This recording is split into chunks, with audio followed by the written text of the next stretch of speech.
बिस्मिल्लाहिर्रहमानिर्रहीम। अस्सलामु अलैकुम दोस्तों, उम्मीद आप सब खैर आफियत से होंगे। सुल्तान सलाहुद्दीन अय्यूबी पार्ट 19। सलाहुद्दीन अय्यूबी ने नमाज फजर अदा की और अपने लश्कर को यलगार का हुक्म दिया। हरावल दस्ते की कयादत खुद सलाहुद्दीन अय्यूबी कर रहा था। कल्ब में उसका सालार अब्दुल्ला कुरैशी था और उसके दोनों छोटे भाई मलिक आदिल और तकीउद्दीन उमर फौज के सबसे पिछले दस्ते में शामिल थे। आमतौर पर सारी दुनिया में जंग का ये रिवायती तरीका राइज है कि अगर कोई बादशाह या हुक्मरान मार्का आराई में शरीक होता है तो वो अपने आप को लश्कर के कल्ब में रखता है, मगर सलाहुद्दीन अय्यूबी कसदन फौज के हरावल दस्ते में शामिल हुआ था ताकि उसके सिपाहियों के हौसले बुलंद रहें और वो दुश्मन से नबर्द आजमा होते वक्त उस सूरत हाल को नजर में रखें कि उनका अमीर सबसे आगे यानी मौत के मुंह में है। फिर जब घोड़ों के सुमों से उठने वाले गुबार ने आसमान को धुंधला कर दिया तो वाली मौसल सैफुद्दीन के सर से ताकत का खुमार उतर गया और उसे यकीन आ गया कि वाली मिस्र के तेवर खतरनाक हैं। फिर हल्ब और मौसल का मुश्तरका लश्कर जंग के नकारे बजाता हुआ बड़ी धूमधाम से आगे बढ़ा, यहां तक कि बैतुल सराब के करीब दोनों फौजें आपस में मुतसादम हो गईं। तकरीबन 2 घंटे तक सैफुद्दीन के लश्कर ने सलाहुद्दीन अय्यूबी की मुख्तसर फौज का जमकर मुकाबला किया, मगर जैसे जैसे वक्त गुजरता जा रहा था मौसली और हल्बी सिपाहियों की सांसें फूलने लगी और भारी तलवारें चलाते हुए बाजू सुस्त पड़ने लगे। और उसकी बुनियादी वजह सिर्फ ये थी कि सैफुद्दीन की तरह उसके सिपाहियों की अक्सरियत भी ऐश परस्त और शराब नौश थी। वो लोग जंगी मशकों और जिस्मानी वर्जिशों से जी चुराते थे। नतीजतन वो थोड़ी ही देर में थक गए और फिर जाने बचाने के लिए मैदान जंग से फरार हो गए। अपने सिपाहियों की यह हालत देखकर सैफुद्दीन और उसके उमरा भी सलाहुद्दीन अय्यूबी का मुकाबला करने की बजाय मैदान कारजार से भाग खड़े हुए। उस अफरा तफरी और बदहवासी के आलम में हजारों मौसली और हल्बी सिपाही इस तरह गिरफ्तार कर लिए गए जैसे वो फौजी ना हो, अपने रेवड़ से भटकी हुई भेड़ बकरियां हों। सलाहुद्दीन अय्यूबी के पुरजोश सिपाही दूर तक ताकुब करके सैफुद्दीन के मगरूर फौजियों को कत्ल कर देना चाहते थे, मगर सलाहुद्दीन अय्यूबी का सख्ती से यह हुक्म था कि भागने वालों का पीछा ना किया जाए। आखिर वो भी हमारे कलमा गो भाई हैं, बदकिस्मती से अपने जालिम हुक्मरानों के फरेब में आ गए हैं। फिर सलाहुद्दीन अय्यूबी हक़ ताला की किबरियाई बयान करते हुए फातिहाना हैसियत से हमा के किले में दाखिल हुआ। वाली मिस्र के वहमो गुमान में भी नहीं था कि उसे इतनी आसानी के साथ और एक बड़ी खूनरेजी के बगैर 20,000 के लश्कर पर गलबा हासिल हो जाएगा। सलाहुद्दीन अय्यूबी ने सबसे पहले अस्तबल पर कब्जा किया, जिसके नतीजे में सैकड़ों आला नस्ल के घोड़े उसके हाथ आए। शमशीरों, नेज़ों, खंजरों और तीर कमानों का भी एक बड़ा जखीरा किले में मौजूद था, वो भी वाली मिस्र के तसर्रुफ में आ गया। फिर किले के मुहाफिजों की मदद से वो खजाना भी तलाश कर लिया गया जो तय खानों में महफूज था। उसी तलाश के दौरान वो कमरे भी खोले गए जहां शराब से लबरेज बिलोरी सुराहियां मौजूद थी। शराब का इतना बड़ा जखीरा देखकर सलाहुद्दीन अय्यूबी कुछ देर के लिए हैरत ज़दा रह गया। उसने वाली मौसल सैफुद्दीन की ऐश परस्तियों के वाकयात तो बहुत सुने थे, मगर वो उन किस्सों को मुबालगा आमेज अफसाने समझता था। वाली मिस्र को यकीन ही नहीं आ रहा था कि सुल्तान नूरुद्दीन जंगी जैसे वली सिफत हुक्मरान का हकीकी भतीजा इस कदर बदकार भी हो सकता है।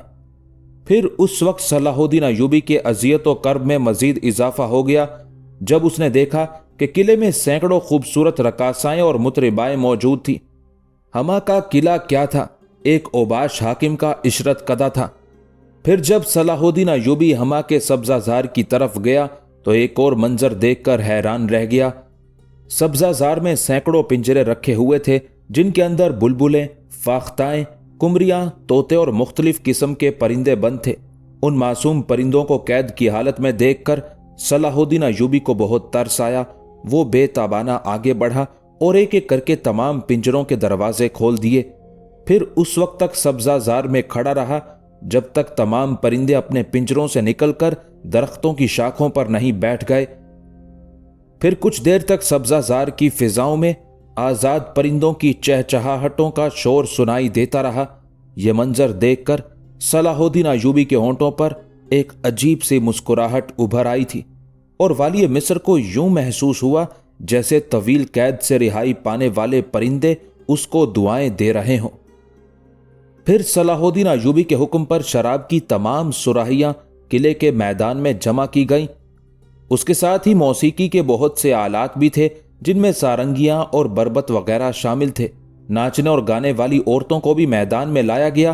اس کے بعد صلاح الدین ایوبی نے اپنی شمشیر خارا شگاف سے شراب کی تمام سراہیاں اور موسیقی کے سارے آلات توڑ ڈالے۔ پھر وہ بلند جگہ پر کھڑا ہوا اور پوری طاقت کے ساتھ اپنے سپاہیوں سے مخاطب ہوا۔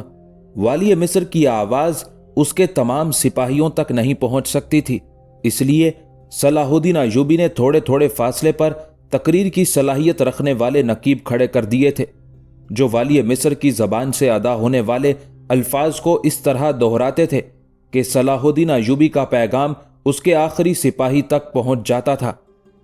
لوگو، میں تمام آفات ارضی و سماوی سے اپنے اللہ کی پناہ مانگتا ہوں۔ میری بات بہت غور سے سنو۔ تمہیں سیف الدین کے 20,000 کے لشکر پر اس لیے غلبہ حاصل نہیں ہوا کہ تم اپنے حریف سے زیادہ جانباز و شجاع تھے، یا تمہاری شمشیریں دشمن کی تلواروں سے زیادہ انوکھی اور کاٹدار تھیں۔ تمہیں یہ فتح اس لیے حاصل ہوئی کہ تمہارا دشمن اپنی کثرت گناہ کے سبب اسی سزا کا مستحق تھا۔ یہ سب کچھ تمہاری جنگی مہارت کے سبب ظہور پذیر نہیں ہوا، بلکہ یہ ایک کھلا ہوا عذاب الہی تھا جو گمراہوں اور نافرمانوں پر نازل ہو کر رہا۔ اگر تم نے بھی یہی کجروی اور سرکشی اختیار کی تو ایک دن یہی عذاب تمہیں بھی آ گھیرے گا۔ میں اس برے وقت سے اپنے اللہ رحمان و رحیم کی پناہ مانگتا ہوں۔ اپنی اس مختصر تقریر کے بعد صلاح الدین ایوبی ان موصلی اور حلبی سپاہیوں سے مخاطب ہوا جو زنجیریں پہنے اس کے سامنے کھڑے تھے۔ اس وقت حق تعالیٰ نے مجھے یہ قدرت بخشی ہے کہ تمہارے کاندھوں کو تمہاری گردنوں کے بوجھ سے ہلکا کر دوں، یا تمہاری آنکھیں نکلوا کر تمہیں معذوروں اور محتاجوں کی طرح زندگی کے ناہموار راستوں پر بھٹکنے کے لیے تنہا چھوڑ دوں، یا پھر تمہیں تاریک زندان کے حوالے کر دوں تاکہ تم سنگی دیواروں سے سر ٹکرا ٹکرا کر ایک دن خود ہی مر جاؤ۔ تمہیں خبر ہے کہ وہ کیسی حرام موت ہوگی؟ یہ کہہ کر صلاح الدین ایوبی کچھ دیر کے لیے خاموش ہو گیا اور گہری نظروں سے اسیران جنگ کے چہروں کا جائزہ لینے لگا۔ صلاح الدین ایوبی کا اعلان سن کر موصلی اور حلبی سپاہیوں کے چہرے موت کے خوف سے زرد پڑ گئے اور ان کی آنکھوں کی پتلیاں کانپنے لگی۔ مگر میں ایسا نہیں کروں گا۔ صلاح الدین ایوبی کی پرجلال آواز دوبارہ فضا میں ابھری۔ میں تمہیں آزاد کرتا ہوں، اور اس کے ساتھ ہی یہ حسن ظن بھی رکھتا ہوں کہ تم ہمیشہ میرے احسان کو یاد رکھو گے اور آئندہ کسی ایسے امیر کی اطاعت نہیں کرو گے جس کی بدکاری سے اہل اسلام کے عزت و وقار کو نقصان پہنچتا ہو۔ اس کے بعد صلاح الدین ایوبی نے تمام جنگی قیدیوں کو رہا کر دیا۔ اسیروں میں والی موصل سیف الدین کا ایک مصاحب امیر مظفر بھی تھا۔ صلاح الدین ایوبی نے تمام پنجرے امیر مظفر کے حوالے کرتے ہوئے اسے حکم دیا، ان سب کو اٹھا کر اپنے آقا کے پاس لے جا اور اس تک میرا یہ پیغام پہنچا کہ وہ جانور پالا کرے اور انہی سے کھیلا کرے، کیونکہ شمشیروں کے ساتھ کھیلنا مردوں ہی کو زیب دیتا ہے۔ اس کے بعد صلاح الدین ایوبی نے اپنی جنگی ترجیحات میں اس منصوبے کو سر فہرست رکھا کہ پہلے سلطان ملک صالح پر قابو پایا جائے تاکہ آئندہ حلب اور موصل کی فوجیں کسی محاذ پر یکجا نہ ہو سکیں۔ سیف الدین کی سرکوبی کو اس نے ثانوی حیثیت دی تھی۔ اپنی اسی منصوبہ بندی کے تحت والی مصر نے سب سے پہلے منبج کے قلعے پر حملہ کیا۔ اس کا حاکم امیر قطب الدین بن حسان تھا۔ یہ وہی شخص تھا جو سب سے پہلے سلطان ملک صالح کا پیغام لے کر دمشق آیا تھا، اور اس نے صلاح الدین ایوبی سے نہایت تحقیر آمیز لہجے میں بات کی تھی، اور ہما کی جنگ میں بھی سیف الدین کے ہمراہ والی مصر کے مقابلے کے لیے آیا تھا۔ میدان جنگ سے فرار ہونے کے بعد امیر قطب الدین نے سکون کی سانس لی تھی، مگر یہ بات اس کے ذہن کے بعید ترین گوشے میں بھی نہیں تھی کہ صلاح الدین ایوبی زنگی خاندان کے تمام امراء کی بربادی کا فیصلہ کر چکا ہے۔ जैसे ही अमीर कुतुबुद्दीन ने वाली मिस्र की आमद की खबर सुनी, वो किले से बाहर निकल आया और उसने अपनी जान बचाने के लिए सलाहुद्दीन अयूबी का पुरजोश इस्तकबाल किया। सलाहुद्दीन चाहता तो अमीर कुतुबुद्दीन हसन से अपनी तहकीर तौहीन का शदीद इंतकाम ले सकता था, मगर उसने आला ज़र्फ़ी का मुजाहरा करते हुए उसे माफ़ कर दिया। फिर भी वाली मिस्र ने अमीर कुतुबुद्दीन बिन हसन को मुखातिब करते हुए इतना ज़रूर कहा, मैं इस बात को फरामोश कर सकता हूँ कि तूने मुझे 1000 बार गुलाम ज़ादा कहकर पुकारा, मगर तेरा यह जुर्म नाकाबिले माफ़ी है कि तूने अपनी ज़मीन के छोटे से टुकड़े को बचाने के लिए सलीबियों से साजबाज की, जो इस्लाम के सबसे बड़े दुश्मन हैं। मेरा दिल तो ये चाहता है कि तेरा मुंह काला करके शहर के एक एक गली कूचे में फिराऊं, फिर अजियतें दे देकर मार डालूं, ताकि मुसलमानों की कबा पहने हुए तुझ जैसे मुनाफिकों को इबरत हासिल हो। लेकिन क्या करूं कि मुझे सुल्तान आदिल से शर्म आती है। मैं तुझ जैसे जलील फितरत इंसान को सिर्फ इसलिए माफ करता हूं कि तू सुल्तान आदिल का रिश्तेदार है। अगर तेरे खून में गैरत का एक जर्रा भी शामिल है तो अपनी बाकी जिंदगी मिल्लत इस्लामिया के इत्तेहाद के लिए वक्फ कर दे। सैफुद्दीन और सुल्तान मलिक सालेह को समझा कि वो फितना गरी से बाज आ जाएं। वो लम्हा बड़ा अजीब था जब अमीर कुतुबुद्दीन बिन हसन अपनी रियासत मनबिज से खाली हाथ रुखसत हो रहा था और सलाहुद्दीन अयूबी उसका खजाना अपने सिपाहियों में तकसीम कर रहा था। अमीर कुतुबुद्दीन बिन हसन एक बदकार और कीना परवर इंसान था। उसने अपने गुनाहों का बोझ हल्का करने की बजाय अपने आप को मासियत की दलदल में उतार लिया। मनबिज से निकलकर वो सीधा सैफुद्दीन के पास मौसल पहुंचा और उसने रिक्कत आमेज लहजे में अपनी शिकस्त और रुसवाई की दास्तान सुनाई। सैफुद्दीन को भी अंदाजा हो चुका था कि वो खुले मैदान में सलाहुद्दीन अयूबी को शिकस्त नहीं दे सकता था। नतीजतन दोनों मुनाफिक सर जोड़कर बैठे और वाली मिस्र से इंतकाम लेने के मंसूबे बनाने लगे। फिर सैफुद्दीन ने अमीर कुतुबुद्दीन को भारी रकम देकर हशाशीन के सरदार सिनान के पास शाम भेजा और उसे दरखास्त की कि अगर वो हमें सलाहुद्दीन अयूबी से निजात दिला देगा तो मौजूदा रकम से 8 गुना ज्यादा रकम उसकी खिदमत में बतौर नजर पेश की जाएगी। इससे पहले गमश्तगीन ने भी हशाशीन के सरदार सिनान की खिदमत हासिल की थी, जिसके नतीजे में बातनियों के उस आदमखोर गिरोह के कुछ लोगों ने सलाहुद्दीन अयूबी पर भरपूर हमला किया था, मगर ताइदे गैबी के सबब वाली मिस्र महफूज रहा था। जब अमीर कुतुबुद्दीन बिन हसन ने रकम देते हुए बातनियों के सरदार सिनान से हशाशीन की पिछली नाकामी का जिक्र किया तो सिनान कुछ देर के लिए सोच में पड़ गया। फिर यकायक उस खबीस के होंठों पर शैतानी मुस्कुराहट उभरी। तुम्हें यकीन कर लेना चाहिए कि अब की बार सलाहुद्दीन अयूबी जिंदा नहीं बचेगा। बिलफर्ज अगर मेरे आदमखोर उसे कत्ल करने में नाकाम रहे तो मैं मुआहदे के मुताबिक सैफुद्दीन की रकम वापस कर दूंगा। अमीर कुतुबुद्दीन ये खुशखबरी लेकर वापस मौसल पहुंच गया। फिर दोनों शिकस्त खोरदा अमीर बड़ी बेचैनी के साथ सलाहुद्दीन के कत्ल की खबर सुनने का इंतजार करने लगे। अमीर कुतुबुद्दीन के इलाके पर कब्जा करने के बाद सलाहुद्दीन अयूबी एडिसा के किले की तरफ बढ़ा। किसी जमाने में एडिसा ईसाइयों की सबसे मजबूत पनाहगाह थी, जिसे हासिल करने के लिए सुल्तान नूरुद्दीन जंगी ने अपने बहुत से जांबाजों की कुर्बानियां दी थी। अब यह किला सुल्तान मलिक सालेह के जेर नगी था। हल्ब और मौसल का जोर तोड़ने के लिए जरूरी था कि उस इलाके पर कब्जा कर लिया जाए। उसी हिकमत अमली के बाइस सलाहुद्दीन अयूबी ने आगे बढ़कर एडिसा का मुहासरा कर लिया। वाली मिस्र को खदशा था कि कहीं सुल्तान मलिक सालेह और सैफुद्दीन दोबारा ईसाइयों को हमले की दावत ना दे दें और वो महसूर होकर रह जाए। इसलिए सलाहुद्दीन अयूबी को बहुत ज्यादा एहतियात करनी पड़ी। मुहासरे को 1 माह गुजर चुका था। इस दौरान में सलीबी तो सुल्तान मलिक सालेह की मदद को नहीं आए, मगर सलाहुद्दीन अयूबी पर एक नई कयामत टूट पड़ी। हशाशीन के 8 आदमखोर एडिसा पहुंचकर किसी न किसी तरह सलाहुद्दीन अयूबी के लश्कर में शामिल हो गए। वाली मिस्र रोजाना उन सिपाहियों को नई हिदायत देने जाता था जो मंजनीके चलाने के माहिर थे। 1 महीने की मुसलसल संगबारी से किले की मजबूत तरीन दीवारों में बड़े बड़े शिगाफ पड़ गए थे और वो फतह होने के करीब ही था कि एक दिन सलाहुद्दीन अयूबी मंजनीक चलाने वालों के पास खड़ा उन्हें हिदायत दे रहा था कि अचानक एक आदमखोर फिदाई खंजर निकालकर किसी उकाब की तरह वाली मिस्र पर झपटा और पूरी ताकत से उसके सर पर वार किया। صلاح الدین ایوبی اس وقت خود پہنے ہوئے تھا، اس لیے اس کا سر تو محفوظ رہا مگر رخسار پر گہرا زخم آ گیا۔ صلاح الدین ایوبی نے انتہائی پھرتی کا مظاہرہ کرتے ہوئے حشیش کی گردن پکڑ لی اور اسے زمین پر دے مارا۔ ابھی یہ کشمکش جاری تھی کہ صلاح الدین کے ایک جان نثار سیف الدین باز کوچ نے آگے بڑھ کر اس حشیش کا کام تمام کر دیا۔ صلاح الدین ایوبی سنبھلا ہی تھا کہ دوسرا حشیش خنجر لے کر والی مصر پر جھپٹا۔ امیر داؤد نے اسے روکنے کی کوشش کی مگر حشیش نے اس کی پیشانی پر خنجر کا گہرا وار کیا۔ اس کے اثر سے امیر داؤد زمین پر گر پڑا۔ اس سے پہلے کہ حشیش دوبارہ صلاح الدین پر جھپٹتا، ایک سپاہی نے پیچھے سے اس پر وار کیا اور حشیش کا سر کٹ کر زمین پر گر پڑا۔ پھر فوراً ہی تیسرا حشیش خنجر بکف بڑھا مگر اسے صلاح الدین ایوبی کے چچا زاد بھائی ناصر الدین بن شیرکو نے قتل کر دیا۔ اس طرح یکے بعد دیگرے 7 حشاشین قتل کر دیے گئے مگر ایک فرار ہونے میں کامیاب ہو گیا۔ صلاح الدین ایوبی زخمی حالت میں اپنے خیمے تک پہنچا اور بے ہوش ہو گیا۔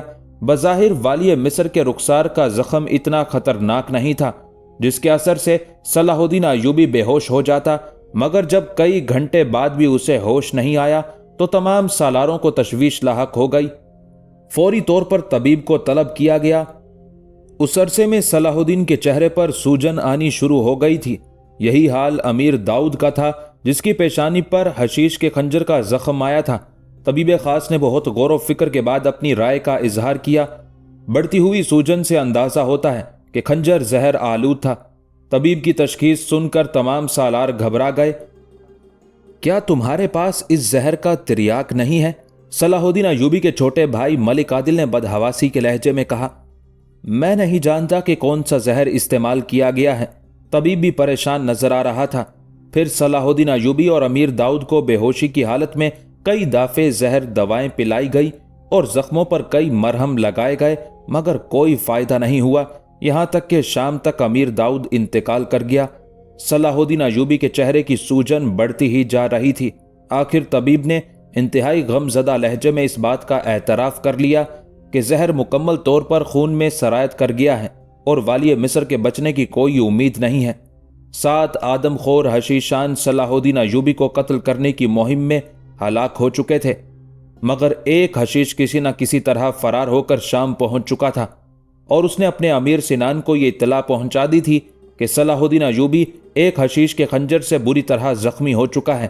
امیر سنان نے اس کامیابی پر ایک انتہائی پرجوش نعرہ لگایا، آج ہمارا سب سے بڑا دشمن اپنے انجام کو پہنچا۔